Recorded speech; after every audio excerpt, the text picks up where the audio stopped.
Yo, what's good? What's happening, Rush Nation? It's episode 69 of 5 Yard College. It's me and Ash once again. We're here. We've got you covered. Week 7 is now in the books, Ash. I mean, it feels like only yesterday that it was week 0 and we were just getting into the season. We're 7 weeks in now. Stuff is really starting to be ironed out. And we had a massive shock. It wouldn't be college football without that massive shock because this season, as we mentioned, bananas. It's everything we hoped college football could be. How you doing, man? Yeah, I'm doing really good. Thank you. Really good. Yeah, it seems to be every week we're getting a top 10 team getting beaten in the rankings, which is really unusual, but it's entertaining for the masses, but obviously not so entertaining for the fans of the schools that lose each week. But no, another exciting week and some big results again, much like last week. Not quite as extreme as last week, but there are some decent results that have come out of the week's games. Yeah, I mean, last week you and I sat here and you asked me the question at the end of the pod whether I could see Iowa not making the playoffs. You know, we talked about how pretty much cupcake their run in was, and then they go and get stamped this week by Purdue. It's just crazy, really crazy. madness. I honestly thought they were a lock-in. I really did, and just like that. Well, I wasn't sure, and you convinced me by We ran through the schedule and stuff, and then all of a sudden, they're out. They're gone, and it's a strange time in college football. I mean, what was it? 7, 8 this week of the top 25 lost in the rankings. So the rankings had a good old shuffle this week, and yeah, whether it be for the showdown, our fantasy competition, or just if you've got alternate line spread bets, I think there's madness out there at every turn, and I'm for a first season fully invested with yourself. This is as good as it can absolutely get. I mean, we do have to point out at this point in the podcast or visual, however you are soaking in this excellence. We are sponsored by Manscaped. If you're in the market for a male grooming product, head over to manscaped.com. Fill up your basket with whatever you so wish. Use the code 5yard, get 20% off your order and free global shipping. So we haven't quite reached Mars yet, but it is planet Earth. We got you covered. Ash, let's do some news. Last week there was just the single bullet point on the show doc, and we managed to stretch that out. This week there's 4. So if we go long again, it's because the news is 4 times as long this week. But the news this week, there's two bits which I think are hugely relevant, and then 2 bits which are a sort of week to week bit. But we'll start with LSU and Ed Ogeron. We mentioned it was only a matter of time until Edo was out the door at LSU, and it's official after the program have confirmed that the head coach will not be returning for the 2022 season. Orgeron is going to finish his 5th year with the program before walking away, and it is reported that he will receive his entire $17 million buyout clause. Now, this is big news for not just LSU, who are having a down year after their 2 years ago now, their Natty Champ win. It hasn't had it going the way it did with Joe Burrow, but then to replicate that would have been hugely difficult with the talent they have lost over the last few years. So, number one, Ash, is this good or bad news for LSU? And then bouncing off the back of that, is Ed O going to find himself a head coaching job somewhere else, do we imagine? Yeah, I think he'll find himself another role somewhere in college. He is a good coach. He's shown that. He's had a tough time at LSU. Arguably, the recruitment over the last couple of years has either not panned out or hasn't panned out, or just been injury central, which we'll get onto later. And obviously, losing a lot of people after that national championship didn't help. And from the sounds of it, despite the fact they got the win this week, it was almost writing on the wall. His relationship with the higher ups at LSU has been strained for a while now due to on the field lack of production, so we say, and also I think some stuff going on behind the scenes, and also what's come out over the last few months in relation to him. So it did seem a matter of time. We mentioned it last week when they lost that we thought his time was almost up, and and it will be by the end of the year. And to be honest, potentially, if it really doesn't go well over the next few games, it might be earlier. I can't imagine. So it sounds like they've got an agreement that he is gone at the end of the year. So I wouldn't be surprised to see them pull the trigger any earlier than this. But just obviously watch this space, because you really never know. Yeah, and I mean, it seems almost as if this has been in the pipeline, like you say, for a little while now, when it's just been reported this week, regardless of the result at Florida. Because if it was hinging on the result, then the good win that they got against Florida, then perhaps this news might not have dropped. So maybe this was just when they were going to drop it anyway, and this is how, regardless of result, this was when it was going to be. So yeah, I mean, on a similar vein, I've got to segue quickly because I dropped it at the very end of last week's pod. So if you didn't listen to the end, you don't know this news. This is the last podcast that is going to appear on the 5 Yard College channel for a little while now. We're moving everything over to the 5 Yard Rush channel just to consolidate all of our resources and help us to reach more people, because the college game needs more love and there's more people over there currently. So we're looking for support from you guys. And as I said last week, what's the worst that's going to happen? You learn about college players that are coming into the NFL next year or in a few years that could possibly end up on your fantasy team. So it's win-win for everybody. But if you are listening on the 5 Yard College channel, please do go and subscribe to 5 Yard Rush, the channel over there, where you can still catch us dropping every Wednesday morning. Ash, the second bit of news: Syracuse quarterback Tommy DeVito has announced via social media that he has entered the transfer portal.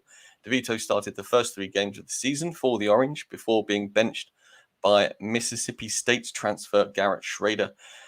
DeVito has not played in the past 4 games. Now, this is news to me. I'm not really plugged into Syracuse too much. Have they been much better with Schrader under center? Not overly, no. I mean, there's not a great deal of expectation at the moment with Syracuse. But I thought that they obviously decided after the first few games that DeVito was not for them. He came off he missed the last 7 games last year due to injury. Came in this year, didn't do overly well.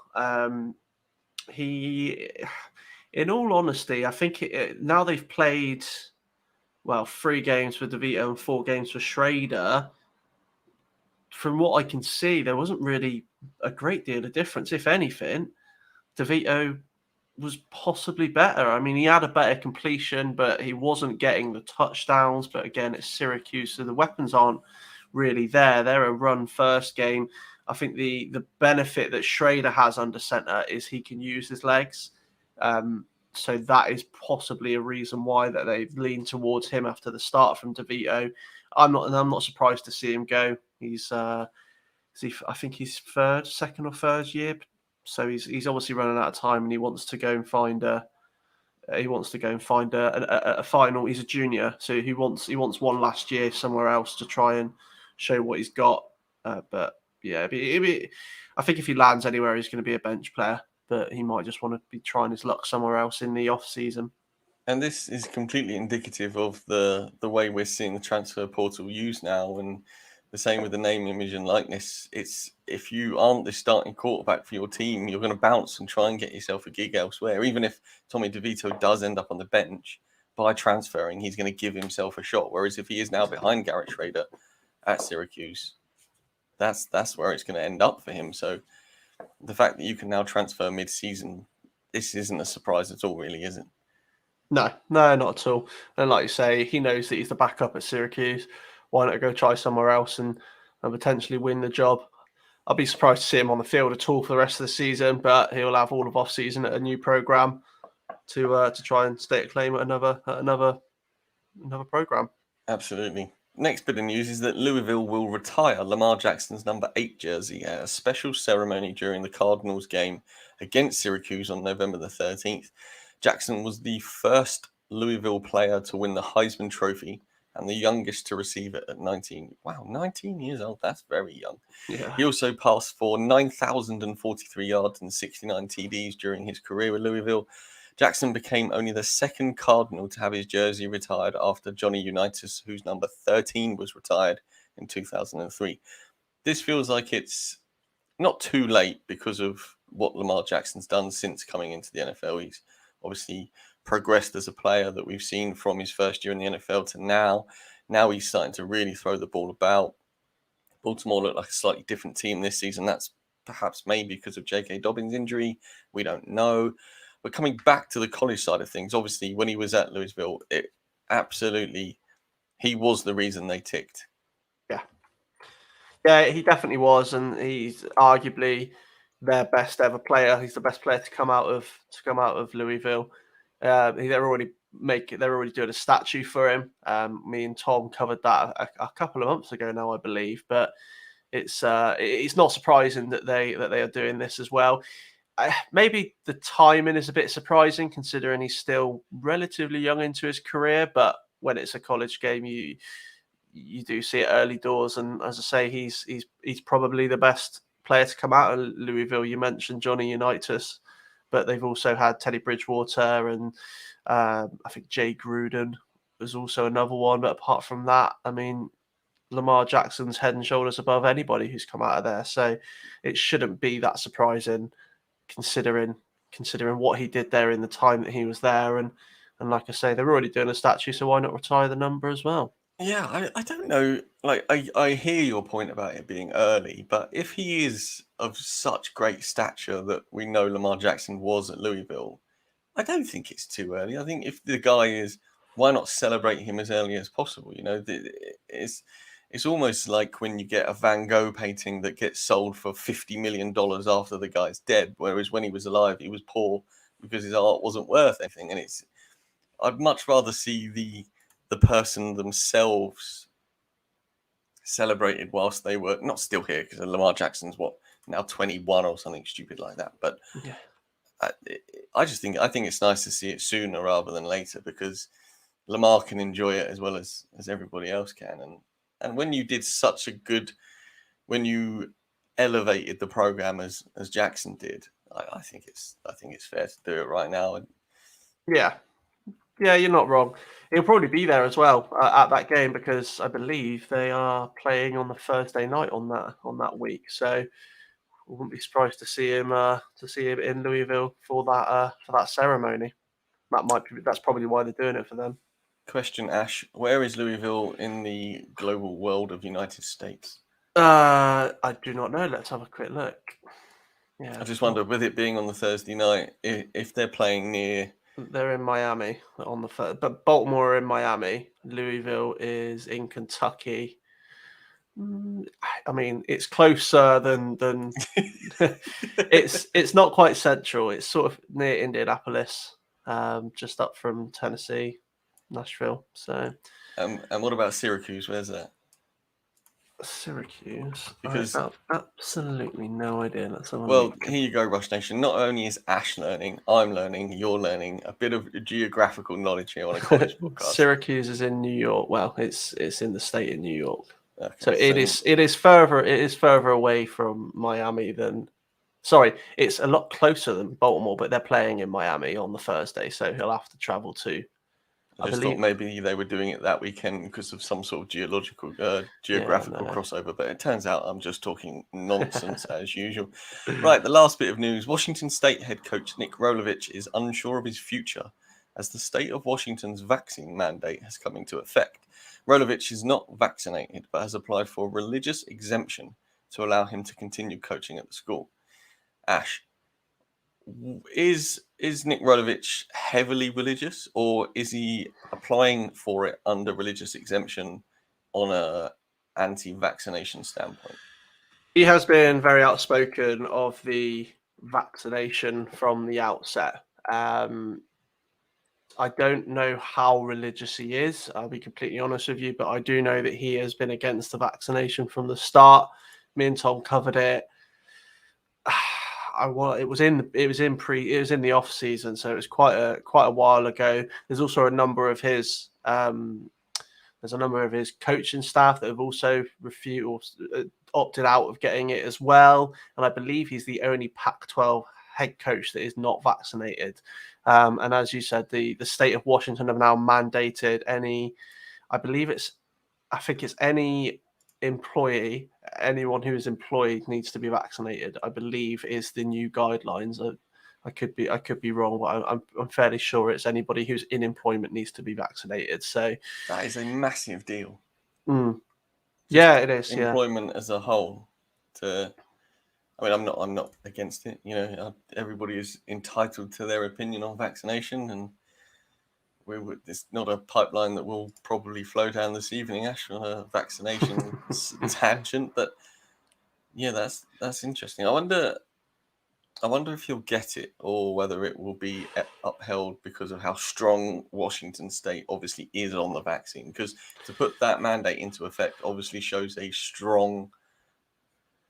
Yeah, so it started today. I don't think, well, unless they approve his religious exemption, there's no way that he's going to get around it without either having it or leaving. So that could this be something then that is a really swift thing to come to conclusion, with it being a mandate coming to today if the exemption is declined?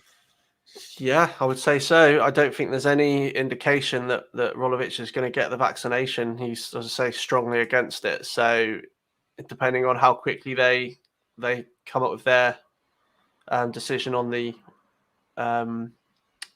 religious exemption, that will be. I mean, he could be gone by BYU, their game this weekend. In all honesty, depending on how quickly the state of Washington decide to review his exemption. I'm just having a look now. Yeah. Reports that I'm seeing, it says without a resolution, it raises the possibility that Rolovich will not be allowed to continue his job past Monday's state deadline to either be vaccinated or have approved exemption. So the exemption is already going through the system, but it obviously it hasn't been approved yet. So by the end of play their time today, potentially, yeah, potentially. But as I say, he's gone if it's declined, because he's hard and fast that he's not getting it. He's applied, as I say, he's applied for the religious exemption, and he's also not disclosed. He's not gone into any further detail than that on his reasoning for not getting the vaccine. He's just declined to provide any additional information, as he well is. It's his prerogative. If he doesn't want to get it done, he doesn't want to get it done. But obviously now is as this state mandate that it has to be done. So we could see Rolovich gone by the time this recording's done, or by the time this recording comes out. It's an interesting. I've not heard of any other states putting this mandate or a like into effect. But this is the sort of thing you think you'd hear about on the news this side of the pond, with sort of, if you want to be employed, then you have to have the vaccine. I mean, that's a huge thing. You think you'd hear about that just on general news, but it's not something that I've heard of apart from this. I believe there are varying different laws or mandates. I don't think it's quite a law, but there's various different mandates across the whole of the United States. In a lot of the different states are doing it, and they've all come into effect in various different dates.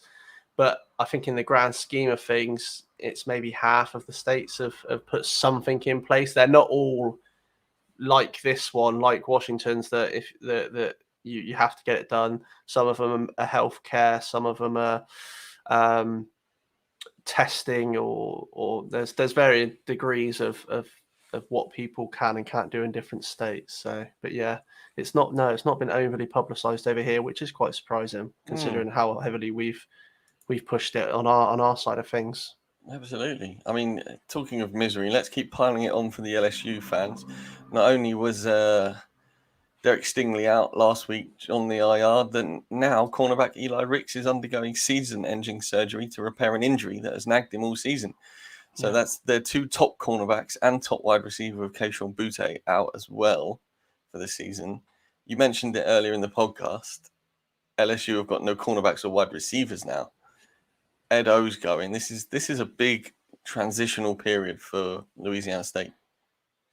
It really will be. It really will be. This is a telling time. As you say, they're going to be losing more talent this year in the draft. They've lost their two best cornerbacks to injury, who will then be going into the draft at the end of the year.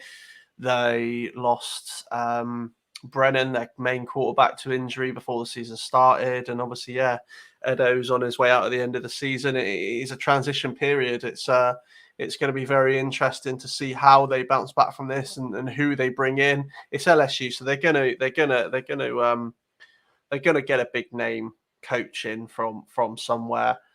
And they do have some decent talent still in terms of new recruits. They've got this year's class. They brought Sage Ryan, who's a freshman cornerback in. He's now going to get a bit more time.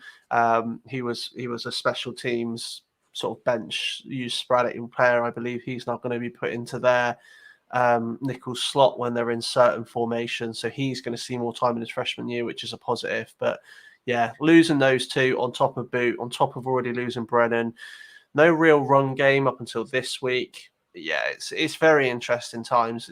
It's to see how LSU are going to bounce back from this. It's going to be an interesting watch over the rest of the season and the off season. Yeah, let's talk some AP rankings, Ash. We've got some movers and shakers this week. Would you like to go first or second? I think who went first last week? I think I think I did because I did the last one. Yeah. Okay. So yeah, I'll go first. Okay, sounds good. I'll go first. So coming in at 25, we have a new entry. That is Purdue. It's like the music. It's like music, isn't it? Yeah. Purdue are at number 25. They have a 4-2 record, and this is the first week back in for them. And they've actually broken they have broke the record that they had for the longest run without being ranked among Power 5 schools, coming in at number 25 this week. And that unwanted record is now with Kansas, the Kansas Jayhawks, who haven't been ranked since 2009. I don't know how long it's been since Purdue were ranked before this week. We'll have a look at that in a minute. But yeah, seeing them back in after what they did this week is, I would say it's deserved. Their 4-2 record, you look at that and you go, should they really be in there? But when you take off second in the rankings, you should be rewarded for that. So I have no real complaints at Purdue being sat at number 25. At number 24 is UTSA, University of Texas and San Antonio. They are a new entry as well, and this is their first time being ranked in their history. They have started the season 7-0. They are also the first Conference USA team to make the top 25 this season.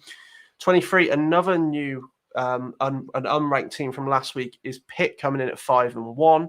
22, San Diego State move up 2 from last week. They are currently 6-0. SMU also move up 2 to 21. And we've already gone over Purdue and University of Texas San Antonio. As I say, I have no real complaints at this first initial 5. I think Pitt didn't have the best game this week, but they still got the win. So it's probably justified that they are currently sat in the top 25. There's not many teams below these guys now that I would say should be ahead of them. In all theory, as I say, I think Purdue possibly a little fortunate to be sat there, but this is reward for what they did against Iowa. I think Iowa State potentially have a shout of being there over a couple of these teams. Arkansas, of course, dropped out this week after their second or third loss in a row now. I can't remember. I can't remember if it's their second or their third, but they dropped out. So no real complaints on this 21 to 25. I think it's third. They got beat by Georgia, and then they lost to. I don't know. Anyway, I think it's third. I think when you look at this list that's in front of us, what is it? 1, 2, 3, 4, 5. 5 of the top, from 25 to 18 are new entries this year. So this week, sorry. So it shows you how finite that gap is between being ranked and not ranked this season. you fluctuate on the edge and you're either in or out. Like we see it with BYU, they're no longer in the list this week. Yeah. And I mean, SMU, them moving up 2 places even though they were on bye. That's when you think about teams coming in and out, you think they would have perhaps stayed around 23, but yes, I don't know. And then obviously we've got Baylor 6-1 after their win against BYU this week at 20. Auburn are back in after their win against Arkansas. They're back in. NC State at 18, Texas A&M at 17, and then Wake Forest at 16. That one to me is, although they haven't played the best teams, which is perhaps why they're a bit low, even undefeated at 6-0 is a good record for Wake. Yeah, I think they could probably feel a bit hard done by not being higher and not moving. They're one of the few teams not to move this week. I think there's 3 teams in the whole of the top 25 that aren't new or that have dropped out that haven't moved at all. And being 6-0 in the ACC, top team in the ACC at the moment, and some of the programs that are above them, I think we mentioned this last week that we think that they should be a bit higher. And I think again did they play this week? No, they were on bye. They were on bye, yeah. So I mean, when you see some of the other teams that have moved up that are on bye, there's another one as well that moved that didn't play this week. I think it's a bit unfortunate for Wake Forest not to move up. I think they can feel a bit hard done by. People will always go back to their schedule so far this year, and again we discussed it last week, but they have had a kind schedule, and it now gets really difficult for them in 5 of their 6 games. They've got Duke in there, but everyone else they play is either ranked or one or a top team. So they're going to have some tough fixtures, but I think they can feel very hard done by to not have moved up at all this week after how they've started the year and how some other teams around them have performed. And it's with them that you think if they get a few wins, like you say, in the next coming few weeks where their schedule toughens up, they could skyrocket up the board if they end up being 8-0 because of the tough fixtures ahead. Yeah. Yeah, well, they got Army next week and then Duke, so there should be 2 victories for them, and then from there that's where it really gets interesting. I think they've got Clemson, NC State, North Carolina, and I remember us talking about it, saying they could possibly be 8 or 9-0 before their real tough schedule gets in. Actually. Exactly. But speaking of probably someone who they could probably feel a bit hard done by not being above, Kentucky stay in the rankings after their loss this week, but they dropped from 11 to 15. Coastal Carolina have moved up 1 into number 14 as they are still unbeaten at 6-0. Notre Dame coming in at 13, Ole Miss at 12, and Iowa have dropped from 2 to 11. So not quite as dramatic. Well, sorry, more dramatic drop than we saw in Alabama last week, but probably justified considering the way they played because they were really poor. Yeah. We mentioned we need to give Purdue credit, and this is probably recognition for them getting into the AP rankings, just of how well they stopped Iowa. But it was such a shame to see the way they've performed this year, and then to see that performance from them on the day. Yeah, it was really poor. Really poor, and I think this ranking is probably justified. I think I would argue that they shouldn't be below Penn State. I think if we're being, even though they lost to Purdue, I think it's a bit unfortunate considering they only beat Penn State 2 weeks ago, last week, and they now find themselves below them. I think they can probably feel a bit hard done by there. But I wouldn't really, I can't really argue the drop itself. But and again, obviously, Bama are only dropping as they did last week by 4. Iowa, the program and their fans will probably be a bit miffed at how far they've dropped after 1 loss. But it was a disappointing loss to take. Yeah, they're perhaps below number 10 Oregon just because of the Oregon win against Ohio State. Yeah. Michigan State obviously above them They won again. Have played fantastic. Mm-hmm. They're at 9. Then you've got Oklahoma State at 8, who are unbeaten. Penn State, as you mentioned, at 7, and then Michigan at 6, who were at 8 last week. So they've climbed a couple. Penn State have stayed the same. Oklahoma State, they've climbed 4 places after they won this week, didn't they? Yeah. So I think you're right. I think maybe Oregon being above Iowa is based on that Buckeye win alone. But then, there's. I think you mentioned it last week, and it's based on the preseason rankings as well as to why Bama only slid a little and Iowa have slidden more. And I think it's that grace at the beginning of the season that we saw with Bama only to 5, and now they're back up to, well, you'll talk about it in a minute, but I think you're right with the Iowa take there. Yeah, definitely. As I say, I think Penn State are probably the only one that I think are still probably a bit too high. Michigan State and Oklahoma State, the move up, are justified with the way they've been playing this year. And again, Michigan won again. They're not making it look pretty, but they are getting the results that they need. So again, a top 10 is justified. They didn't play this week. No, they had a bye week as well. So did Penn State. So it's an interesting decision to move Michigan up above Penn State when neither of them played this week. That is one thing I will say.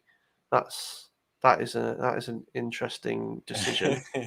But speaking of movers, Ohio State coming at 5, having moved up from 6, and another team who didn't play this week, but they moved up to 5. Bama's being outside the top 4 lasted all of 1 week. They come back in at number 4. They had a whole week outside of the playoffs. Oklahoma move up 1 into number 3 with their 7-0 record. Another impressive win this week. Cincinnati are the highest they have been in their history after Iowa's loss, and their dominant win over UCF has seen them move up to number 2 in the rankings. And of course, Georgia State at number 1 after dismantling Kentucky in this weekend's fixture, and are rightly placed at the top. Still the best team in college. Mm-hmm. It's it's without question at the moment. I think it's, as much as I love Cincinnati and the fact that they are where they are, and I think it's fully justified. I think Georgia are a clear front runner out, probably over anybody at the moment. It's hard to argue against that. So 2 points on this, Ash. I think we should steer clear of waxing lyrical about Cincinnati at 2 this week, because we did that with Iowa last week and they fell away hard. Mm-hmm. So congrats, True. Cincy. We're going to move on. And I just want to shout out Griffin I was away for 4 days for my sister's wedding this weekend, and my sister lived in Utah for 3 years, and she had some of her American friends over for the wedding. And Griffin was a BYU alum, and so we were talking some college ball over the weekend, and he said that Georgia defense is NFL scary. He said the front 7, you put them on any NFL team, and they would do adequately enough as a team of themselves in any NFL team. And we mentioned it last week.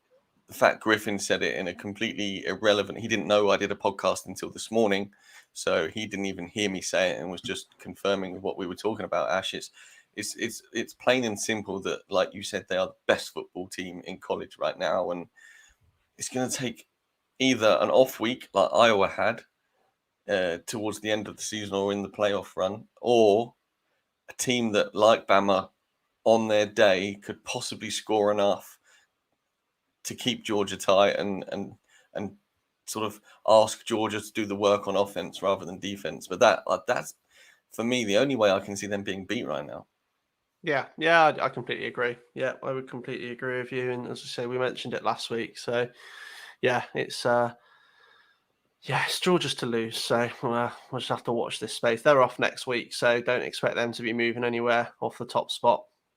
Just before we move on, the teams that did drop out, there are 5 teams that dropped out of the rankings: Florida, Arkansas, Arizona State, BYU, who we already mentioned, and Texas, who are doing their best to stay out of the rankings at the moment. Having a week where they narrowly lose out to Oklahoma, and then coming up against, I can't even remember who they played. Who did they play? Oklahoma State. Oklahoma Yep. State. And losing that game. Credit to Oklahoma State, they played well and they beat them. But yeah, Texas is so up and down at the moment. And just one final point: Florida dropping out for the first time this season. It leaves the state of Florida with no ranked teams currently in the AP rankings. This is the first time this has happened since 2011. So 10 years since the last time a Florida State team or a team in the state of Florida are not in the AP rankings. And when you think about it, there's some big teams that aren't in the rankings from Florida. Yeah, definitely. It's crazy. I mean, Arizona State losing to Utah. Arizona State have looked solid for the last 4 or 5 weeks. Yeah. Apart from that BYU loss, and then just get sort of waxed by Utah in a game that Utah haven't been great this season. So you think Arizona State would have walked that one, but it was surprised to see that result when I flicked the phone on to have a quick look. It's I am a big fan of how the rankings have fallen, not necessarily this week, but just in general this season. Actually, it's not like last season when you watch it, there isn't a lot of movement. It's all a bit stagnant. We know what's going to happen. Whereas this, like I mentioned it earlier, there's 5 teams who weren't ranked last week. People are up and down, even with bye weeks, and I'm having a good time watching it when it's released on Monday. Yeah, it is always fun to see, especially when some of those shocking results come out. It's always, how's this going to affect the rankings? We mentioned it. We mentioned it yesterday. Was it yesterday or the day before? And I think it was yesterday, wasn't it? We were texting after the games, and I said a few bits, and yeah, seeing them come out, and it's good to see. Cincinnati. Right, Ash, let's talk some 5-yard showdown. Everybody loves to hear about the college side of things. As usual, my phone is my webcam, so I can't see the standings. This is all going to be on you, big man. Yeah. There is only one unbeaten team, and that is last year's runner-up, Jack. He remains perfect at 7-0. Jord sits clear second now at 6-1, with his sole loss coming 2 weeks ago against Jack. And then it's pretty tight from there on in, right? It is, yeah. So as it stands at the moment, you sit at 3 with a 4-3 record, with the best points total, which gets you at 3.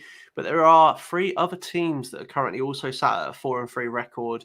You've got Rich, Dynasty Island, myself, and also Adam, who is also sat at 4-3. So you've got the first 2, and then it's really tight because after those 4 all sat on a 4-3 record, we've then got 4 teams who are sat on a 3-4 record. So this middle of the table is so tight.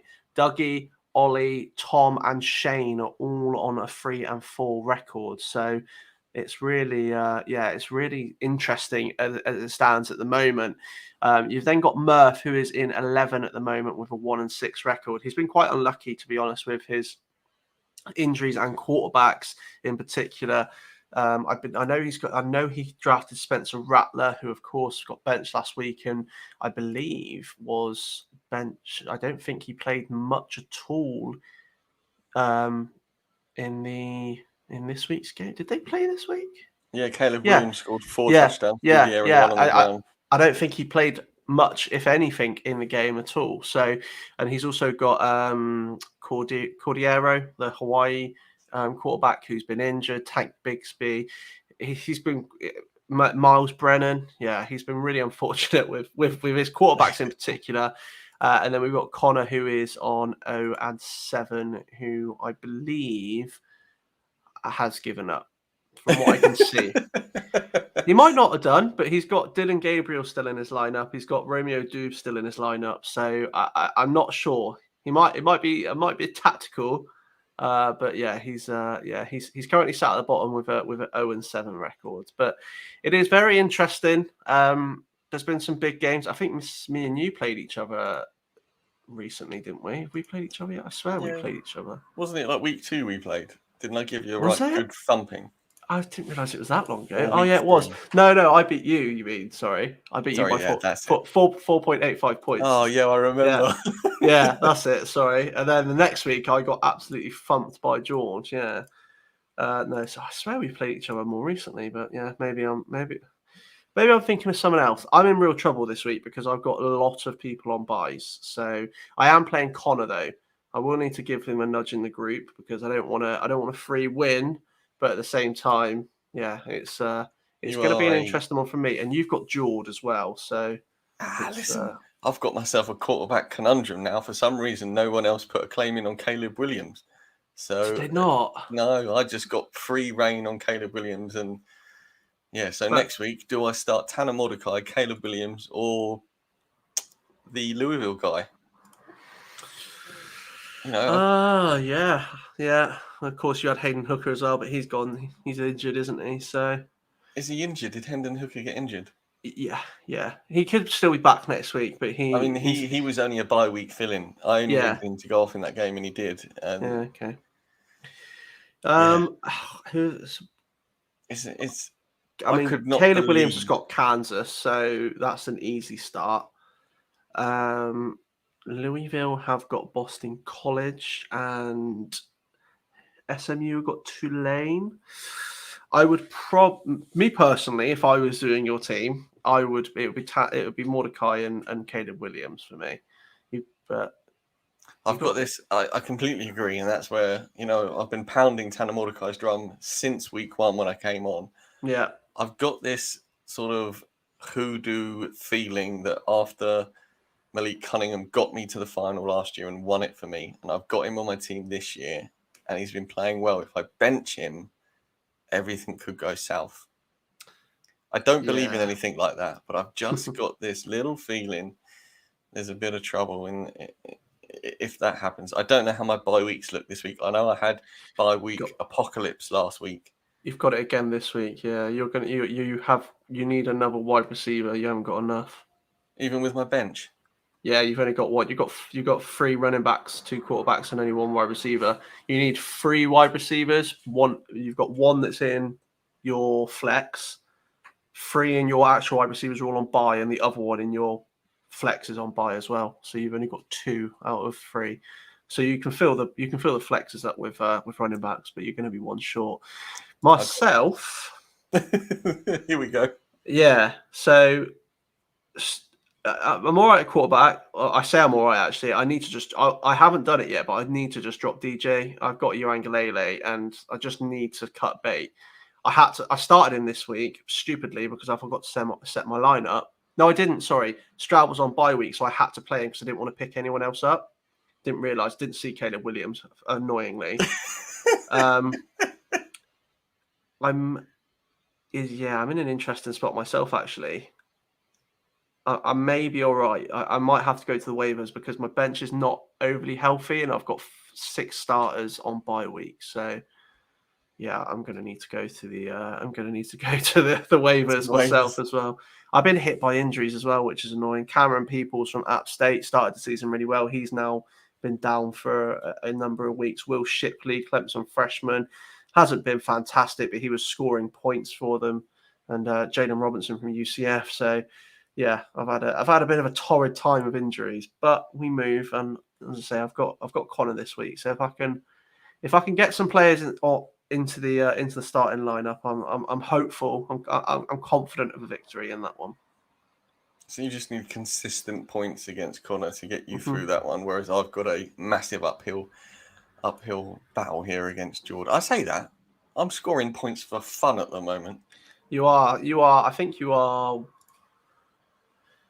Are you highest or second highest point scorer? Let's have a look. By fantasy points, so you are only behind Jack in scoring wise, but you're also third worst in conceded points as well. So your matchups have been horrendous week to week. And I'm still third. So exactly. When that slackens off, the burners get hit, and I've only got to get to the playoffs. I was looking at one NFL.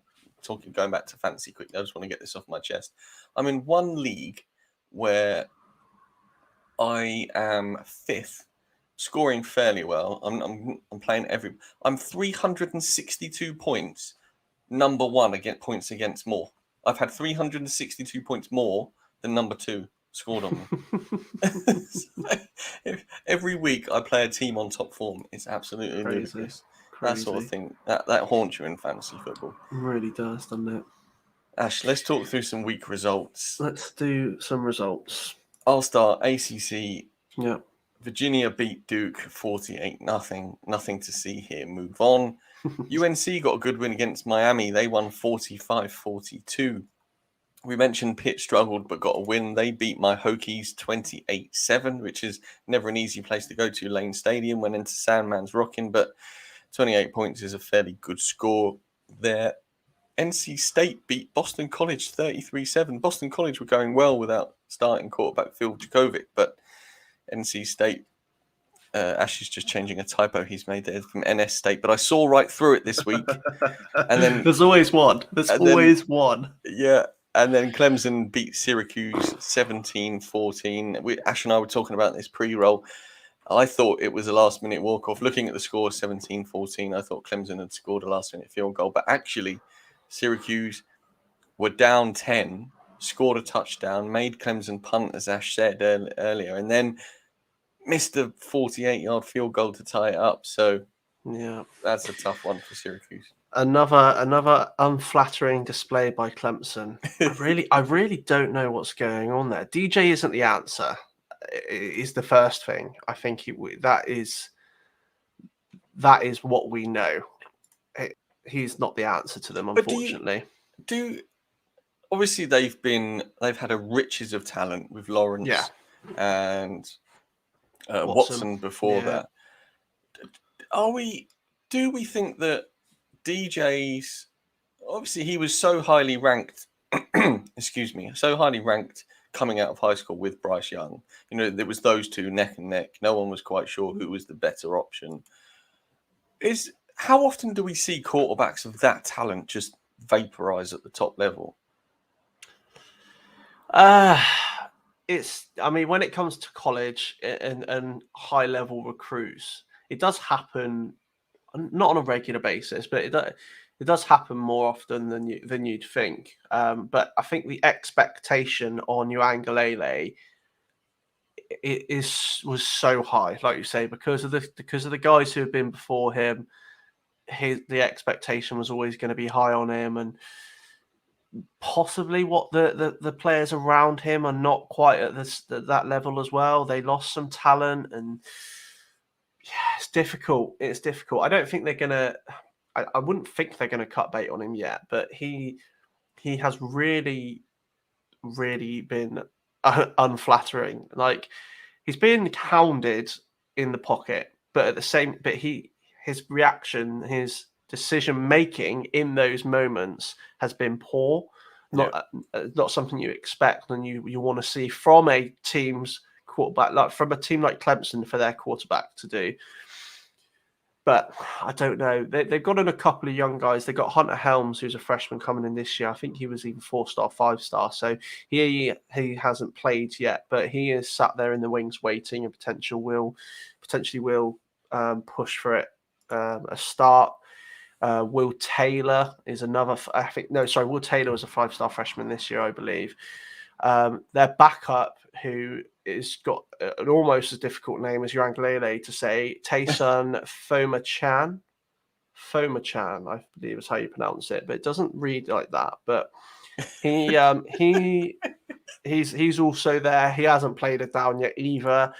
It's a very, very inexperienced group under center, and in front of an O-line that is underperforming massively, with a run game that is not really there, especially now with Shipley gone. They've got Kobe Pace and a couple of other guys, but just as a whole, this offense isn't performing as people would expect, and the results are showing now. Mm-hmm. I mean, yes, they won this week. They sit 4-2 on the year, but only beating Syracuse by 3 points for a team like Clemson, with the way they've played in the last few years, people will look at that result and go, what is happening there? And then you just got to look at Uiagalelei, unfortunately. Not just him. it's not just him. It's the team as a whole, but a lot of it will be on him because he has drastically underperformed to expectation. Yeah. But yeah, it's not going well for Clemson at the moment. No, sir. Big Ten, though, we have a number of fixtures despite almost all of the top teams not playing this week. Bar one, Michigan State beat Indiana 2015. Apart from that, none of the other one other ranked team played, which we'll get onto in a moment. But there's no Ohio, no Penn State, no Michigan. Nebraska lost out to Minnesota 30-23. Northwestern beat Rutgers 21-7. Wisconsin beat the Army 2014. And the other ranked team that played in the Big Ten this week was Iowa. And of course, as we mentioned earlier, they lost to Purdue 24-7. And Iowa were incredibly poor, but Purdue played this game incredibly well on the defense, on the special teams, and on the offense as well. Aiden O'Connell had a fantastic game under center. David Bell is a beast, like we've seen, like people a couple of years ago, he was the top rated wide receiver coming out of college into the NFL. That dropped off a bit with some of the players around him performing. This game, career best, 240 yards, I believe he had. He had a monster game and he's put himself right back on the map against a team like Iowa, against a defense like Iowa that has been shut out up until this point. Mm-hmm. He put 240 yards and he looked like a beast. And as I say, Purdue just front and center, back to front were phenomenal, and Iowa were poor. Spencer Petras was just throwing wild balls. I think he threw 4 interceptions. Yeah, 4 interceptions. He didn't get benched. No. They haven't got a backup really. They can't afford to bench him, but he should have been. If they had a semi-capable backup ready to step onto the field, he would have been benched. He was that bad. He was shocking. So yeah, it was just a poor display throughout for Iowa and a justified result for Purdue. Yeah, with David Bell, I've not had a chance to properly look into his tape yet, but like you mentioned, he was the top-rated guy a couple of years ago, and everything I've heard talked about his skill set this season is he is as NFL ready as any receiver in this class. Yeah. So I'm really looking forward to diving into his tape for the playbook this year because that's going to be so good. Let's swing over to the Big 12. We've got 5 fixtures this week. Oklahoma State, as we mentioned, beat Texas 32-24. That capitulation against Oklahoma by Texas, what were they, 21 points up at one point in the Red River rivalry? That's done them no favors whatsoever. Another game where they gave up a load of points. 16 points, I believe, Oklahoma State scored in the fourth quarter to win the game. That Sarkisian has a bit of work to do on defense there at Texas, that's for sure. As we mentioned again, Baylor beat BYU 38-24. Texas Tech, the Red Raiders, beat Kansas 41-14. Iowa State got a good win against Kansas State 33-20. And then Oklahoma, as mentioned, Caleb Williams balled out. They put 52 up on TCU, who could only score 31. That conversation about Spencer Rattler, Caleb Williams starting for Oklahoma is dead in the water now. It's Caleb Williams all the way, right? Yeah, unless he puts a foot wrong or gets hurt, it's highly unlikely that he's going to lose that spot. I'm just having a quick look because I know we spoke about it earlier, but I just wanted to check. Yeah, Spencer Rattler, if he touched the field, he didn't throw a pass. So yeah, this is the Caleb Williams show until further notice. Until, as I say, either he does something drastically wrong or he gets hurt. It's his show now, and he looks all the talent that people were expecting. And Spencer Rattler's quickly gone from the best quarterback in college, the number 1 quarterback for the 2022 draft, to what do you do with Spencer Rattler? Hero to zero. That has got to be a massive knock on the kid, isn't it? As a kid going into a season at Oklahoma, expecting to be the number 1 draft in the NFL draft, it was almost a given, wasn't it, as to what we expected? Yeah. And it's just vaporized in front of him and us. It's crazy. it's really unexpected as well. Mm. Like me and Tom have spoke about it a few times last season and leading up to this season that we weren't 100% sure on Spencer Rattler. There was at times on the field that he's shown poor judgment and poor decision making and rash decision making, but I wasn't expecting anything quite like this.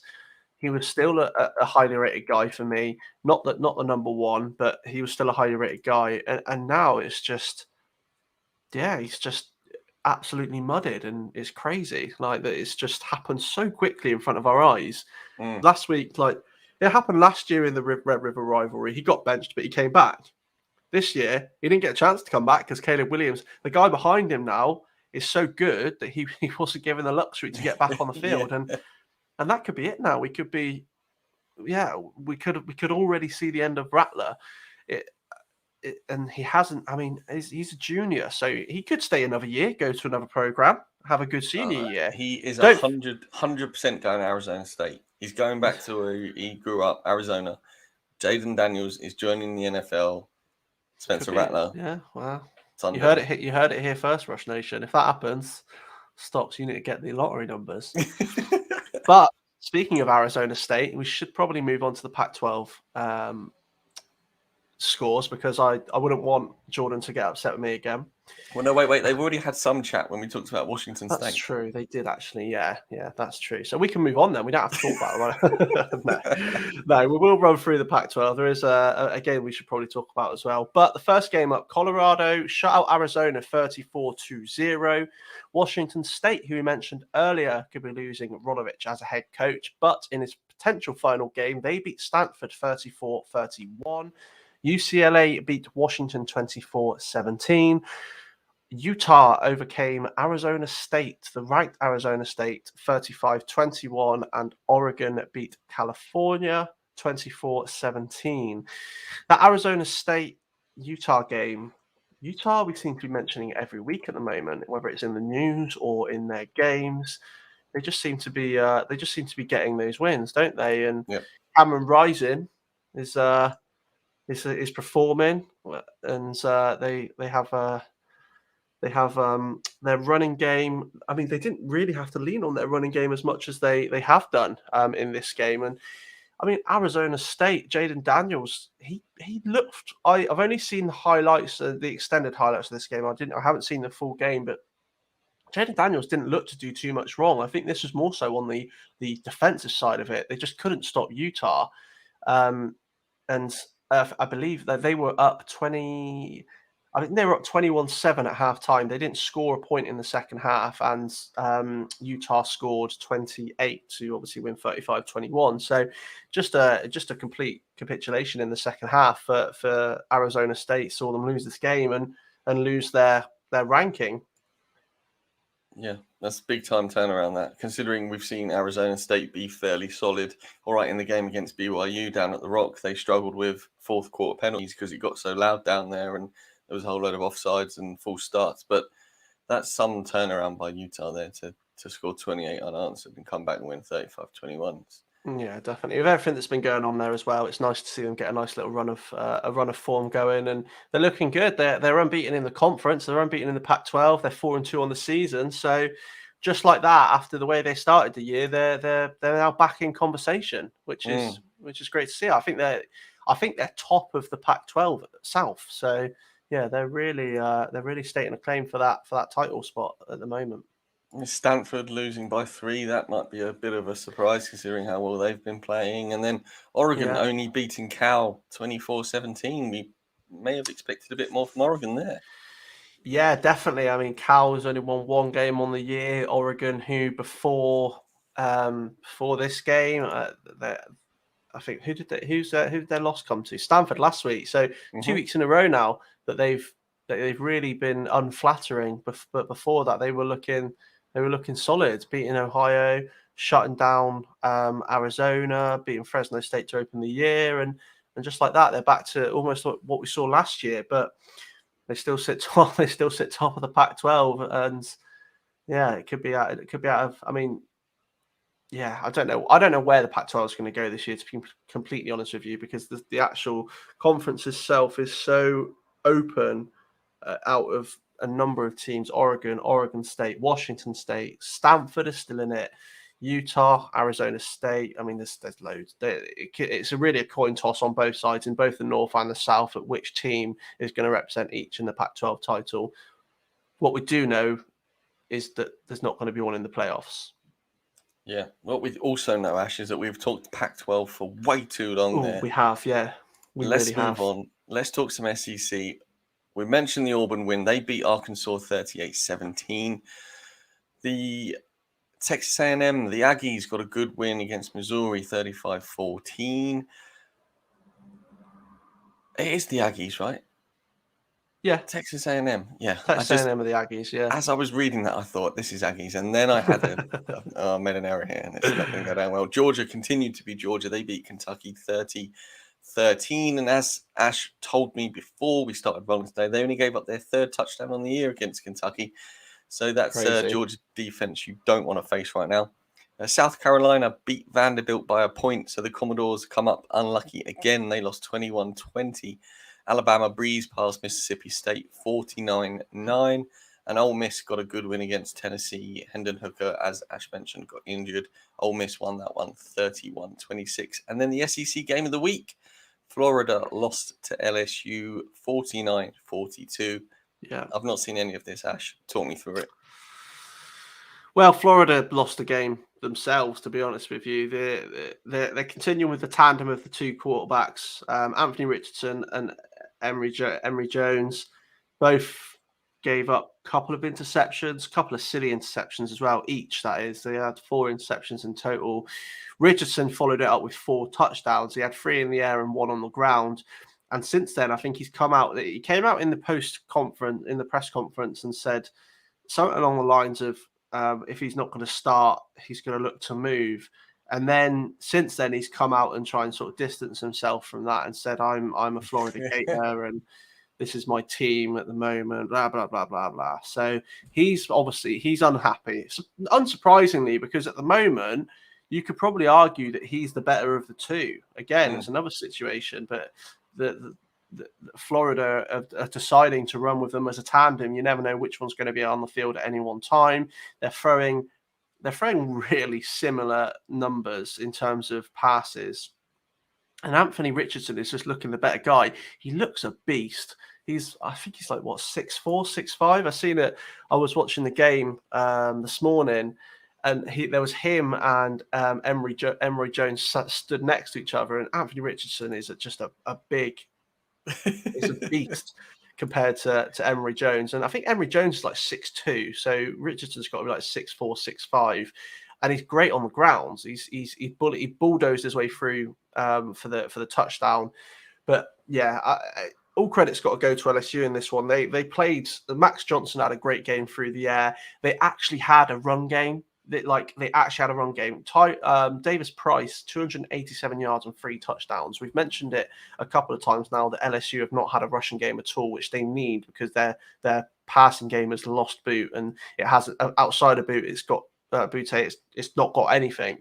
But so for Tyron Davis Prince to actually come in and get almost 300 yards and 3 touchdowns, he ran LSU to this victory. But it was a great game. It's back and forth, and Florida did all they could to lose it, and eventually they did. They couldn't quite get it back from there, and it was a solid end-to-end game. I think the game ended with Richardson throwing an interception for them to trying to do a final drive, and then obviously LSU saw the game out. But yeah, really back and forth like throughout the whole game, barring I want to say like the second quarter. LSU put up 3 touchdowns, and I think that's when 2 or 3 of the Florida interceptions came.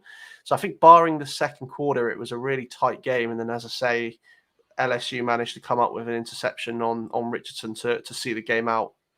I mean, I can't possibly question Dan Mullen's coaching techniques or principles, but for Anthony Richardson, it is exactly the same story when he watches Oklahoma and Caleb Williams come in, and because when Richardson played his first game, he absolutely smashed it, didn't he? Came in, scored that huge touchdown run, and he was going to be the next guy. Picked up a hamstring knock, so Emory Jones started the week after. But Anthony Richardson must be looking at Caleb Williams thinking, over there, the better quarterback's now playing, and if I'm playing better than Emory Jones, why am I not given a fair shake? And it's unfair. No, unfair is wrong. It's the world we live in now, where if you say something, whether it be an interview or social media or anything, you can't take it back. Even if you delete the tweet or remove the post, somebody out there has seen it, grabbed it, and it's out there in the world. So, yeah, I can understand his frustrations, but perhaps somebody a bit more senior needs to get in his ear and just be like, you need to, just careful what you say, because it might come back to haunt you, that sort of thing.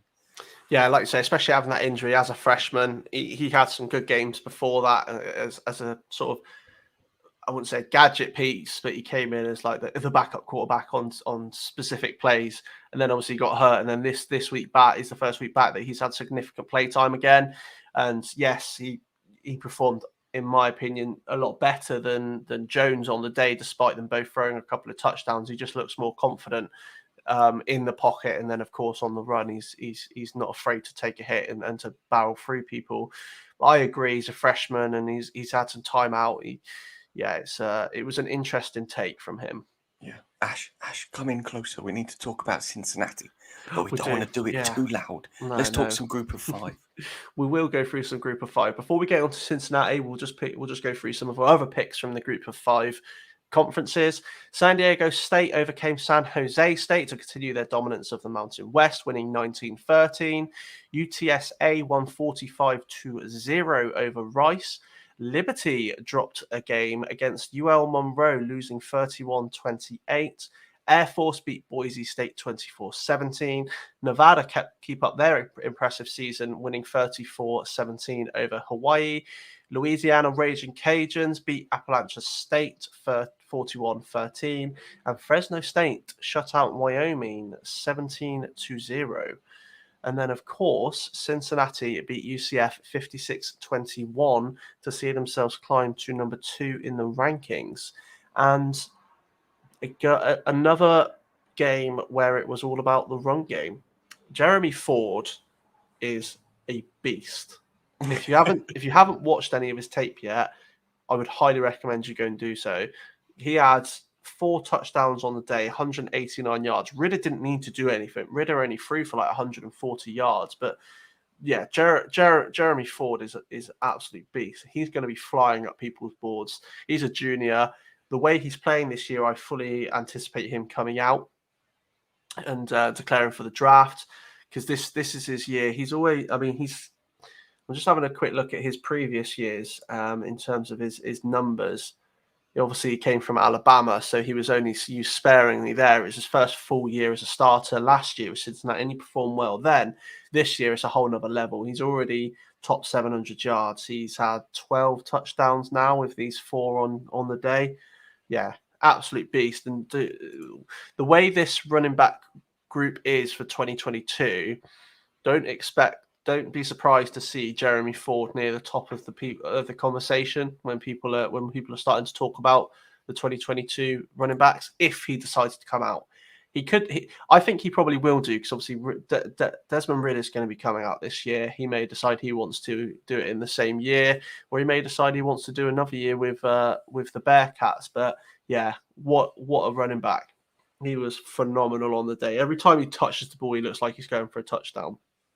I need to check him out. Yeah, definitely. I would recommend anybody go and check him out if they haven't done so already. But yeah, another dominant display by Cincinnati, and they just look impressive every time they step on the field. Whether it's Ridder throwing the ball, or it's in the run game with Jeremy Ford, or it's on the defense, they give up points, but they can still shut the game down when they need to. And I'm really hoping that they do make it to the playoffs, because I want to see them against one of these big boy teams, and I want to see how they could perform up against them this year.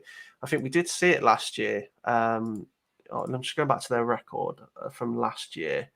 So yeah, we did see it. Of course, we saw it last year. They played Georgia in one of the New Year's 6 games, and they narrowly lost out on that game, 24-21. Now, different Georgia team this year, of course. However, this Bearcats unit as a whole is impressive, and they are ranked number 2 at the moment for a valid reason, And I just want to see them in the playoffs and just to see how they can do this year up against one of those big teams, because at the moment, on this year and on last year, they fully deserve to be where they are. And they've got a very interesting game coming up against SMU in a month's time, which could be a make or break for them. But yeah, another dominant display against UCF. UCF are no pushovers, and to be honest, in this game they made them look like pushovers. Interesting fact about Desmond Ridder, I didn't know this. You might well know this, Ash, is that the people are talking about him coming out this year and how he's already playing as a professional. The fact that he's married with a child, I didn't know that he's got his home life locked down. He's ready to be a professional, and it sounds to me like he could be definitely up there now as the number one quarterback taken overall, with especially if Cincinnati go a long way into the end of the season. Yeah, there's two for me. Desmond Ridder and Carson Strong from Nevada are my two quarterbacks for this year, the 2022 draft. So I think Ridder is doing everything right to be the top guy in the 2022 draft at the moment, and a playoff run, no matter how far they get, and if they get knocked out in the first round, it's going to do his draft stock wonders. It's going to do his Heisman Odds wonders as well. Yeah. Because we haven't spoken about that, but that might be an interesting thing to look at considering this week's before we go. But I mean, you think if Cincinnati don't get into the playoffs this year, then that's 2 years that teams have been kept out of the playoffs from the group of five, and you think, well, if Cincy don't get in this year, then what does it take to get in from the group of five? Do you know what I mean? It's exactly absolutely ludicrous. Right, let's have a quick look before we go at the current Heisman odds, because I'm seeing a certain Oklahoma quarterback has entered the odds board as well. No way, it's Caleb Williams. I don't know how high he is. I just see that I'm just waiting for it to load up. I'm going to use the trusted Paddy Power so you can see it in a British odds rather than the plus and minus. That's very difficult to understand. It's really difficult. So as it stands at the moment, Matt Corral and Bryce Young are still joint favourites at 7-4. CJ Stroud is then at 6-1, and Desmond Ridder and Kenny Pickett from Pitt are tied fourth at 16-1. Caleb Williams is already coming in at 40-1. He is ninth favourite after 2 games. Imagine if Oklahoma run the whole thing and that's in. Yeah, and Spencer Rattler's out. You can't you can't even put a bet on him anymore. Well, you can't put a bet on him at Sky Bet now, on anybody at Sky Bet now, which sucks. No. So yeah, Kenny Pickett's an interesting one. He's another new entry. I don't hate that. Kenny Pickett. No, nor do I. He's playing very well. I would say it's probably. We discussed it last week. I still think it's probably. I think it's Matt Corral's to lose, or CJ Stroud with his schedule. But I can't see. I think it's Matt Corral's to lose at the moment. Okay. I think I'm still where I am. I think I still would rather CJ Stroud over Matt Corral, but at least same, if obviously I would, yeah. Listen, Rush Nation, Ash and I have been talking off air. We've got some exciting things coming your way in the next few weeks, so stay locked in for that. Ash, thanks so much for holding the fort today. You've been fantastic with me being on a wedding weekend, so I appreciate you once again, brother.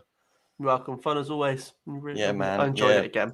It's always good. I'm hugely loving college football right now. Rush Nation, if you are in the market for male grooming, Manscaped, use the code 5yard. You know what to do. 20% off and free global shipping. Last warning, this is the last podcast on the 5yard College channel for a wee while going forward. So subscribe to 5yard Rush. But as always, it leaves me with one thing to say, and that college football is absolutely amazing. And that is because Saturdays are for rushing too.